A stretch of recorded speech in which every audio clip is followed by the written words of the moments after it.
Alors, parmi les neurohormones hypothalamiques qui stimulent ou inhibent les sécrétions adéno-hypophysaires, يعني هذوك les stimulines ou les inhibés اللي كنا هضرنا عليهم, on trouve par exemple le GHRH.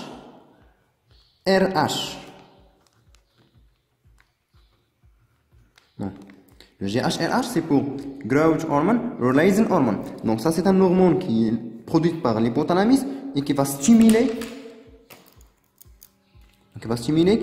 les cellules somatotropes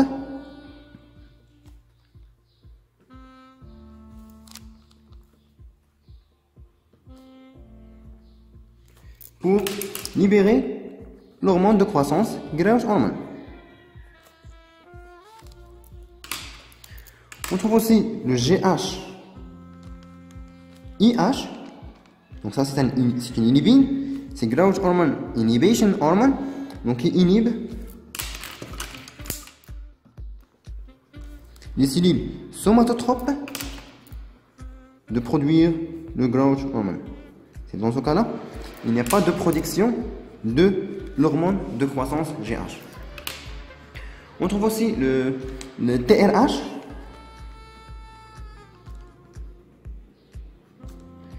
C'est pour Thyroid-Releasing Hormone. Donc c'est un hormone hypothalamique, mais c'est un neurohormone hypothalamique. Donc il va stimuler les cellules thyrotropes de l'adéno-hypophyse pour libérer le TSH, c'est Thyroid-Stimulating Hormone. Donc il va stimuler les glandes thyroïdiennes pour libérer le T3 et le T4. On trouve aussi le CRH, c'est pour Cortico-Releasing Hormone, donc qui stimule les cellules corticotropes de l'adéno-hypophyse, pour libérer la CTH,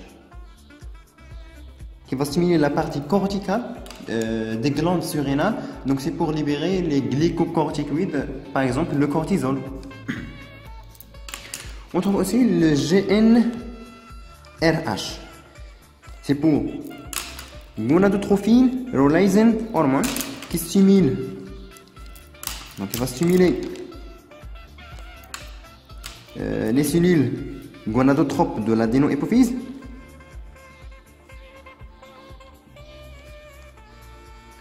pour libérer FSH et le LH. Et on trouve aussi le PEH, c'est pour Prolactin Inhibition Hormone. Donc ça, c'est un neurohormone hypothalamique aussi, donc qui inhibe les cellules lactotropes de produire, de libérer la prolactine.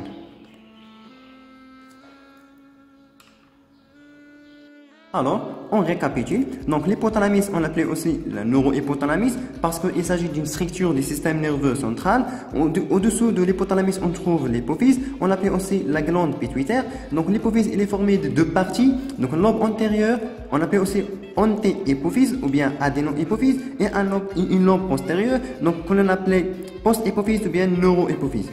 Alors, l'hypothalamus, il est formé par plusieurs noyaux. Donc, par exemple, le noyau paraventriculaire et le noyau supraoptique. Donc, ces deux noyaux contiennent les corps cellulaires des neurones qui produisent l'ADH, c'est l'hormone antidiurétique, et l'ocytocine.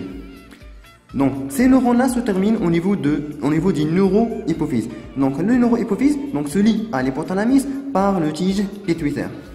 Pour l'adéno-hypophyse, donc on peut conclure que la fonction, bien le rôle de neurohypophyse, c'est le stockage et la libération des hormones hypothalamiques. Alors, pour l'adéno-hypophyse, il est formé par plusieurs cellules endocriniennes.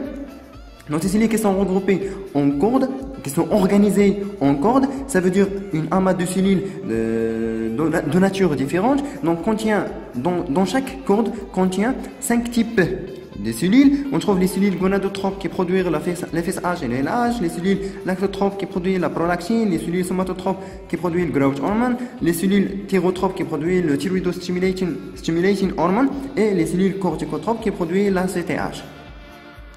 Donc, on a dit que l'adéno-hypophyse est sous le contrôle de l'hypothalamus parce que ces neurones hypothalamiques vont libérer des neurohormones donc qui entraînent soit l'inhibition ou bien l'induction ou bien la stimulation des cellules de l'adéno-hypophyse pour libérer d'autres hormones.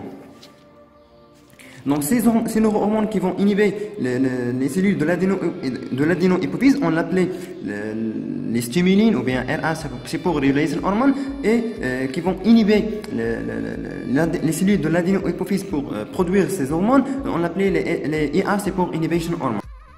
Donc, parmi les hormones hypothalamiques, on trouve growth hormone releasing hormone qui va stimuler les cellules somatotropes de l'adéno-hypophyse pour libérer l'hormone de croissance GH, aussi le GHIH ou bien la somatostatine. Donc, c'est le growth hormone inhibition hormone, donc inhibe les cellules somatotropes, donc c'est de libérer le GH. On a aussi le thyroid releasing hormone, donc qui stimule les cellules thyrotropes de l'adéno-hypophyse pour libérer le TSH, donc qui va stimuler les cellules, qui va stimuler les glandes thyroïdiennes, donc pour libérer le T3 et le T4. On trouve aussi le CRH, c'est pour cortico-releasing hormone qui stimule les cellules corticotropes de l'adéno-hypophyse pour libérer la CTH. Et le GnRH, c'est pour gonadotrophine releasing hormone, donc il va stimuler les cellules gonadotropes de l'adéno-hypophyse pour libérer le FSH et le LH. Donc le FSH et le LH qui agit sur les testicules et aussi les ovaires. Donc il va stimuler la production de progestérone, de l'oestrogène, de testostérone, etc.